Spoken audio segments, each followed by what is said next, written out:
그러면 오늘 말씀을 전하도록 하겠습니다. 오늘 말씀의 본문은 갈라디아서 6장 14절입니다. 제가 읽도록 하겠습니다. 그러나 내게는 우리 주 예수 그리스도의 십자가 외에 결코 자랑할 것이 없으니 그리스도로 말미암아 세상이 나를 대하여 십자가에 못 박히고 내가 또한 세상에 대하여 그러하니라. 아멘. 오늘 또 본문 한 구절을 더 읽겠습니다. 갈라디아서 2장 20절입니다. 내가 그리스도와 함께 십자가에 못 박혔나니 그런즉 이제는 내가 사는 것이 아니요 오직 내 안에 그리스도께서 사시는 것이라. 이제 내가 육체 가운데 사는 것은 나를 사랑하사 나를 위하여 자기 자신을 버리신 하나님의 아들을 믿는 믿음 안에서 사는 것이라. 아멘. 오늘 말씀에 갈라디아서 두 구절 읽었습니다.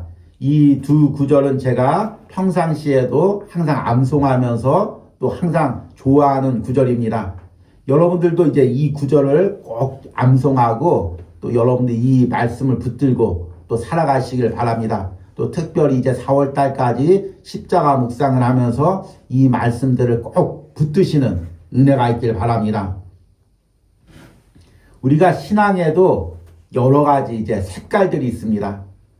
다른 종교들도 마찬가지입니다. 예를 들어서 이슬람에도 여러 가지 파가 있습니다. 수니파도 있고 시아파도 있습니다.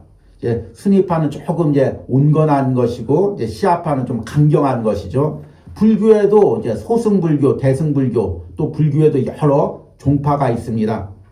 기독교도 마찬가지죠. 기독교도 자유주의도 있고 또 복음주의 신앙도 있고 또 개혁주의 신앙도 있고 또 세계 복음화를 추구하는 그런 신앙들도 있고 여러 가지 신앙이 추구하는 것들이 있습니다.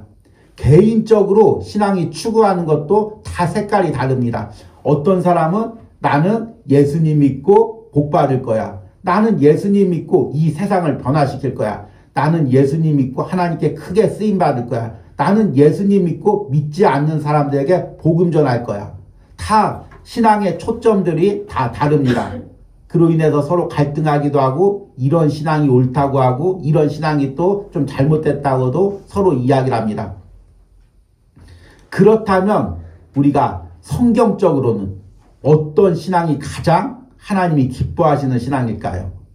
우리 신앙이 어디에 초점을 맞춰야 하나님이 가장 기뻐하는 신앙이 될까요? 이 부분에 대해서 마태복음 16장 24절에 예수님께서 제자들에게 직접 하신 말씀이 있습니다. 이에 예수께서 제자들에게 이르시되 누구든지 나를 따라오려거든 자기를 부인하고 자기 십자가를 지고 나를 따를 것이니라. 아멘. 우리 주님께서 말씀하신 신앙이란 무엇이냐면 예수님을 따라가는 것. 그것도 예수님을 그냥 따라가는 것이 아니라 예수님의 도덕적인 삶, 예수님의 병 고치는 삶, 그것을 따라가는 것이 아니라 예수님께서 십자가를 지고 골고다까지 올라가셨던 그 모습을 따라서 예수님을 따라가는 것. 나의 십자가를 지고 나를 부인하고 예수님을 따라가는 것. 내 신앙이 예수님께 초점을 맞추고 내 신앙이 예수님이 지신 십자가에 초점을 맞추는 신앙. 이것이 이제 우리 하나님이 기뻐하시는 신앙입니다. 그런데 이렇게만 이야기하면 조금 추상적입니다. 예수님을 따라 사는 신앙생활, 예수님의 십자가에 초점을 맞추는 신앙생활, 무언가 조금 추상적입니다. 그래서 오늘 말씀의 제목에 십자가를 자랑하는 신앙 이렇게 정해봤습니다. 십자가를 자랑하는 신앙이 무엇인지를 이제 오늘 말씀을 통해서 깨닫고 내 신앙의 초점이 십자가에 있고 또 일평생 십자가를 자랑하는 신앙을 또 가지시길 바랍니다.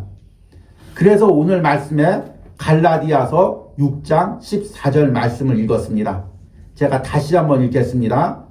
그러나 내게는 우리 주 예수 그리스도의 십자가 외에 결코 자랑할 것이 없으니 그리스도로 말미암아 세상이 나를 대하여 십자가에 못 박히고 내가 또한 세상에 대하여 그러하니라. 아멘.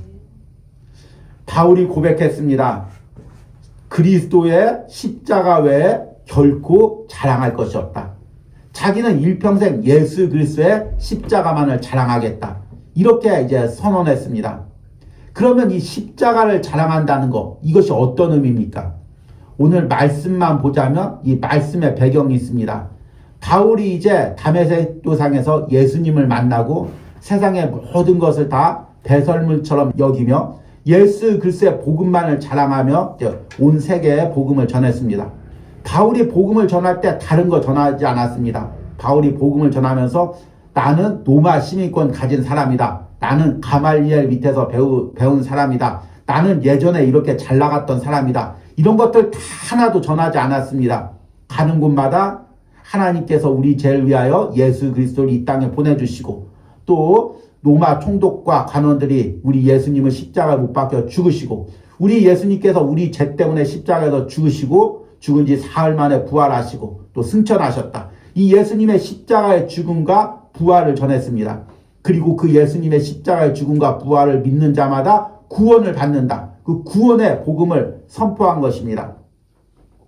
그런데 이렇게 바울이 복음을 전파한 후에 이제 유대인들이 또 특별히 이제 율법주의자들이 교회 안으로 들어왔습니다. 그리고 바울이 이제 갈라디아서 교회를 떠난 틈을 타서 이들이 이야기를 합니다. 내가 율법을 얼마나 지킨 사람인 줄 아느냐? 내가 할례를 받은 사람이다. 내가 날 때부터 많은 율법을 지키고 이런 율법 학자들한테 배움을 받았다. 바울은 어디서 뭘 배웠는지 모르겠는데 그렇게만 해서 십자가만을 믿고 구원받는 게 아니다. 할례도 받아야 되고 율법도 지켜야 된다. 그래야 구원받는다. 이렇게 이야기를 했습니다. 그러니까 바울이 지금 이 말을 하는 것입니다. 나는 예수 그리스도의 십자가 외에는 자랑할 것이 없다. 너희가 지금 신앙생활을 하면서 율법을 내세우고 할례를 내세우고 학벌을 내세우고 어떤 축복을 받았는지를 내세우지만 내가 자랑할 거, 내가 내세울 거는 예수 그리스도의 십자가밖에 없다. 이것을 이야기하는 것입니다. 이것은 이 시대에도 그대로 적용되죠. 참 우리가 신앙생활하면서 무엇을 자랑합니까? 예수 믿었더니 이렇게 축복받았다. 우리 교회 예수님 잘 믿었더니 이렇게 커졌다. 우리 목사님 이렇게 높아졌다. 우리 자녀들 이렇게 잘 됐다. 한국 교회가 예수님 믿고 이렇게 한국이 경제적으로 잘 됐다. 자꾸 눈에 보이는 것만을 우리가 자랑합니다. 그러나 우리가 자랑할 것이 무엇입니까? 예수 그리스도의 십자가 외에는 없습니다.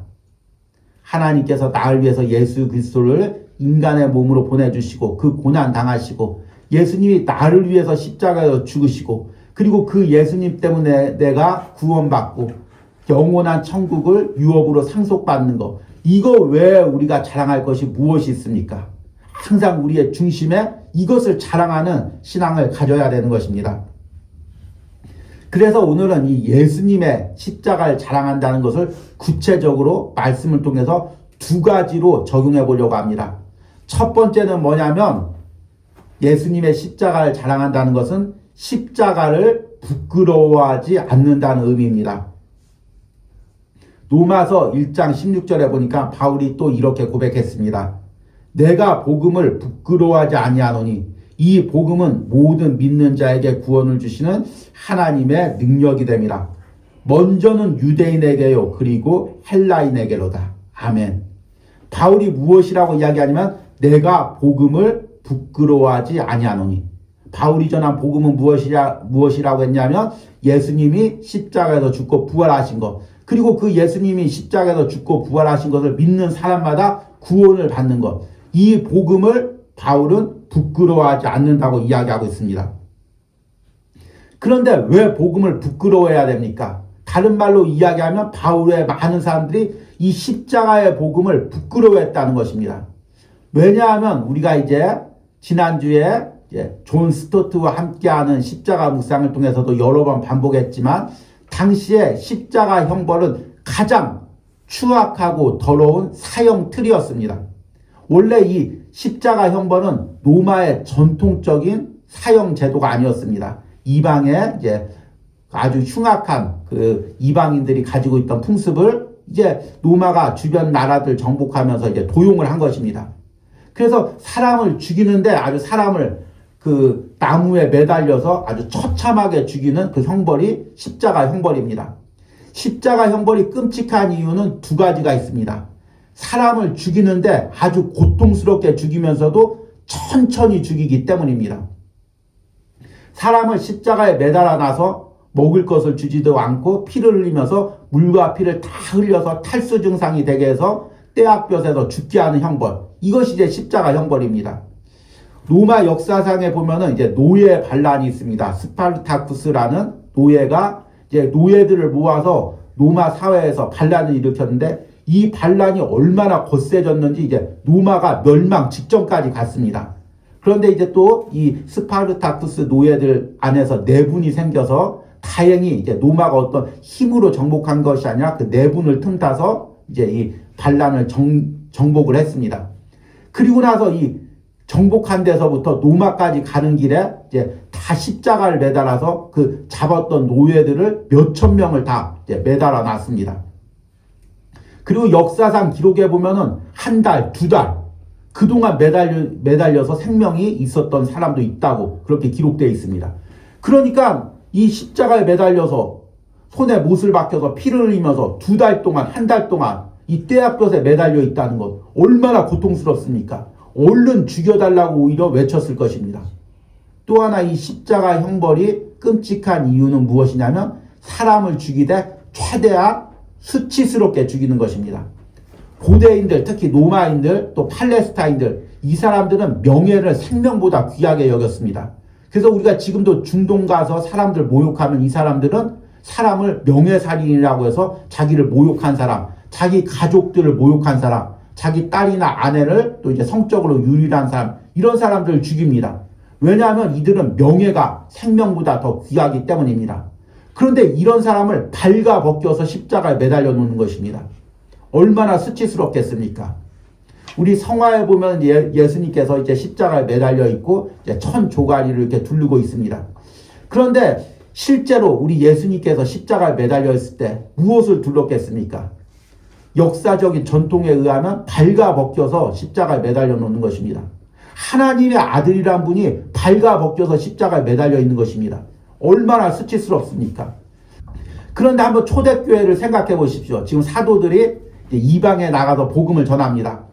우리가 다른 신을, 그리스의 그 신들을 믿어서 구원받는 것이 아니라 하나님의 아들 예수 그리스도를 믿어야 구원을 받습니다. 사람들이 솔깃하죠. 하나님께서 우리 죄를 대신하여 하나님의 아들을 인간의 몸으로 이 땅에 보내주셨습니다. 여기까지 또 솔깃합니다. 왜냐하면 이제 그리스 신화에도 보면 신이 인간의 모습으로 내려온 적이 여러 번 있기 때문입니다. 그런데 이제 복음을 전합니다. 그 하나님의 아들 예수 그리스도가 십자가에서 매달려서 죽으셨습니다. 거기서부터 이제 당황하는 거죠. 이 사람들에게 십자가란 뭐냐? 더럽고 수치스러운 거, 발가벗겨서 죽는 거, 고통스러워서 죽는 거, 자신들도 지나가면서 얼마나 추악한 것인지 봤는데 하나님의 아들이 십자가에 매달려 있다는 거, 매달려서 죽었다고 이야기합니다. 더 이제 심각한 이야기를 합니다. 그 십자가에 매달린 예수 그리스도를 믿어야만 구원받습니다. 그때부터 사람들이 다 욕하고 조롱하고 그런 예수 너나 믿어라 하고 다 떠나가는 것입니다. 특별히 유대인들은 그 하나님의 아들 메시아를 신성시했는데 그 메시아가 십자가에 못 박혀 죽은 사람이라고 이야기하니까 얼마나 수치스럽게 여기겠습니까? 바울을 돌로 치려고 하는 것입니다. 그러니까 이제 어떤 사람들은 복음을 전할 때 십자가를 빼버립니다. 왜냐하면 이게 반응이 너무 안 좋으니까.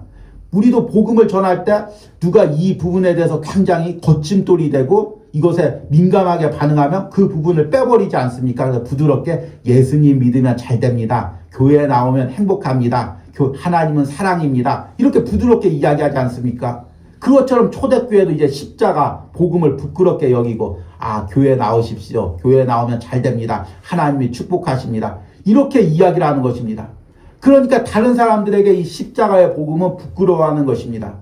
그런데 바울은 무엇이냐면 내가 복음을 부끄러워하지 아니하노니, 내가 십자가를 부끄러워하지 아니하노니.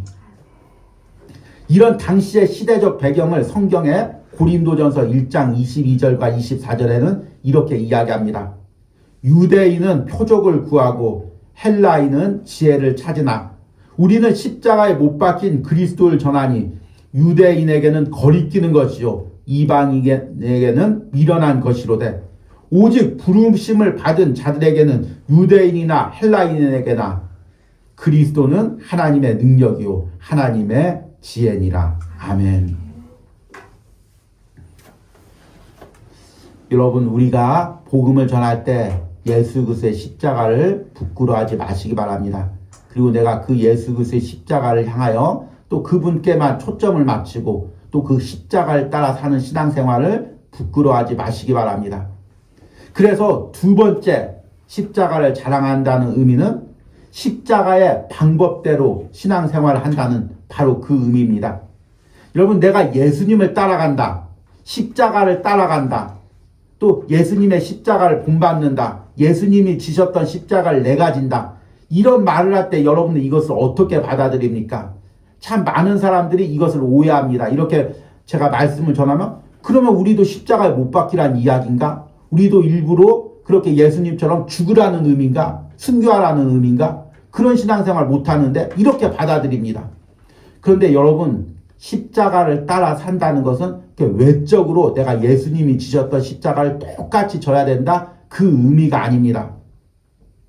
예수님께서 어떻게 십자가를 지셨습니까? 인간의 몸으로 낮아지셨습니다. 그리고 인간적으로 예수님 역시 인성이 있었지만 그런 인간의 욕구, 인간으로 높아지려는 모든 욕구, 사탄이 예수님을 시험할 때 몇 번이나 시험을 했습니까? 야, 네가 나에게 절만하면 이 땅에 이 천하 만국의 모든 것을 다 너에게 주리라. 하늘에서 그것을 내게 허락했다. 내가 충분히 너에게 줄 권한이 있다. 그리고 또 예수님께서 오병이어의 기적을 일으킬 때도 사람들이 예수님을 잡아서 왕으로 세우려고 했습니다. 또 제자들도 어떻게든지 예수님을 따르고 진짜 로마 군병들과 싸워서 예수님을 구해내려고 했습니다. 그런데 예수님께서 매번 그런 것을 다 거절하고 예수님께서 자발적으로 십자가로 걸어갔습니다. 내 뜻과 내 생각 다 깨뜨리고 하나님의 뜻에 순종하여 하나님의 구원을 이루기 위해서 십자가에서 죽으신 것입니다. 십자가를 따라 산다는 것은 바로 이것입니다. 내 안에 있는 내 생각, 세상적인 욕망, 내 욕심, 높아지려는 욕심, 세상 부귀를 얻으려는 욕심, 내 생각들 날마다 십자가 앞에 못 박고 깨뜨리고, 그리고 이제 하나님의 뜻대로, 하나님의 방법대로 사는 것입니다. 갈라디아서 2장 20절에 이렇게 이야기했습니다. 바울의 고백이죠. 내가 그리스도와 함께 십자가에 못 박혔나니. 바울이 못 박혔다고 이야기하고 있습니다. 바울은 육체적으로 못 박힌 게 아니죠. 그런데 분명히 내가 그리스도와 함께 십자가에 못 박혔나니 이렇게 이야기합니다. 그런즉 이제는 내가 사는 것이 아니요, 내가 사는 것이 아니라는 것입니다. 내 자아가 사는 것이 아니고, 내 욕심이 사는 것이 아니고, 내 욕망이 사는 것이 아니고, 내 계획이 사는 것이 아닙니다. 오직 내 안에 그리스도께서 사시는 것이라. 이제 그리스도가 사시고 주님께서 내 뜻을 주장하시고 내 마음을 주장하시고 내 생각을 주장하시고 내 계획을 주장하신다는 것입니다. 이제 내가 육체 가운데 사는 것은 나를 사랑하사 나를 위하여 자기 자신을 버리신 하나님의 아들을 믿는 믿음 안에서 사는 것이라. 이것이 바로 하나님의 아들을 믿는 믿음입니다. 십자가를 따라가는 믿음이죠. 그래서 우리는 날마다 십자가에서 내 생각을 깨트리고 하나님 뜻대로 살아가는 것입니다. 이것을 이제 성화라고 이야기하고 성령을 따라 사는 삶이라고 이야기하고 또 열매 맺는 신앙이라고 이야기하고 신의 성품에 참여하는 또 신앙이라고 이야기합니다. 계속해서 내 생각을 깨트리면서 예수님을 닮아가고 예수님이 가셨던 길을 따라가는 것입니다. 참 저는 이제 주변에 신앙생활하는 사람들이 많이 있고 오랫동안 신앙생활하는 사람들이 많이 있습니다. 그래서 어떤 분들을 보면 처음에 막 고집이 세고 자기 계획이 강하고 자기 주장이 강하신 분들이 있습니다. 젊었을 날에 만나면 이렇게 하는 거야, 이렇게 하면 잘못된 거야, 이것만이 맞는 거야, 이렇게 강하게 주장하던 분이 오랜 신앙생활하면서 다 자기 생각을 내려놓고 하나님 뜻이면 우리가 그 길도 가야지 이렇게 이야기하면서 볼 때 저 사람이 정말 저것을 깨트릴 때까지 얼마나 많은 기도와 또 영적 싸움이 있었을까 이렇게 생각합니다. 그런데 반대로 순하던 사람이 오히려 예수님 믿고 신앙생활 23년 하고 어떤 직분 받고 무슨 역할하면서 막 목소리가 커져서 저렇게 하면 다 지옥 가, 저 하나님한테 다 벌받아, 막 하면서 강하게 주장을 이렇게 해야 축복받지, 이렇게 해야 나처럼 잘 되지, 이렇게 이야기할 때 저 사람은 지금 20, 30년 동안 무슨 신앙생활을 했는가 이런 생각을 합니다. 참 이게 안타까운 게 점점 한국 교회가 목소리가 커집니다. 목소리가 커진다는 건 그만큼 영향력이 커졌다는 얘기겠죠. 그런데 정말 우리가 이때 조심해야 됩니다. 예수님을 따라 사는 신앙생활이 무엇입니까? 십자가를 따라 사는 생활이 무엇입니까? 낮아지고 나를 깨트리고 묵묵히 그 십자가를 따라 사는 삶인데 점점 우리들의 목소리가 커져가는 것을 보게 됩니다. 왜냐하면 세상이 바로 이런 것을 원하기 때문입니다. 요즘 세상이 무엇이냐면 보여지는 거, 화려한 거, 큰 거, 목소리 높인 거, 그런 것들 계속해서 원하고 그런 것들을 승리하는 삶으로 여깁니다. 이것은 바울이 또 예수님이 십자가에 못 박혔던 그 시대도 마찬가지입니다. 여러분, 이 시대 가운데 우리가 무엇을 바라봐야 됩니까? 우리 신앙이 다시금 십자가로 돌아가시는 은혜가 있길 바랍니다.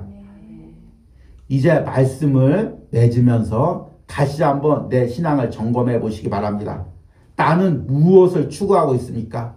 나는 신앙생활을 하면서, 나는 말씀을 읽으면서, 나는 기도를 하면서, 나는 성경 공부를 하면서, 그리고 또 이 십자가 묵상을 따라오면서 내가 그동안 추구했던 것이 무엇인지를 다시 한번 점검해 보시기 바랍니다. 세상 사람들처럼 부귀해져서 나 역시 인스타나 또 어떤 것을 통해서 나를 과시하고 싶었습니까? 또한 어떤 모든 것을 통해서 높아지고 싶었습니까? 또한 자녀들 통하여 또 영광받고 싶었습니까? 우리가 이 모든 것들을 내려놓고 먼저 십자가가 우리 중심에 있기 원합니다. 예수님을 따라가는 삶, 예수님이 지셨던 십자가를 따라가서 내 생각, 내 계획, 내 욕심, 내 자아, 내 주장 깨트리고 하나님 뜻에 순복하며 성령을 따라 살기로 다시 한번 결단하는 그 은혜가 오늘 말씀을 듣는 여러분들, 영상을 통해 이 말씀을 듣는 여러분들에게 있기를 축복합니다.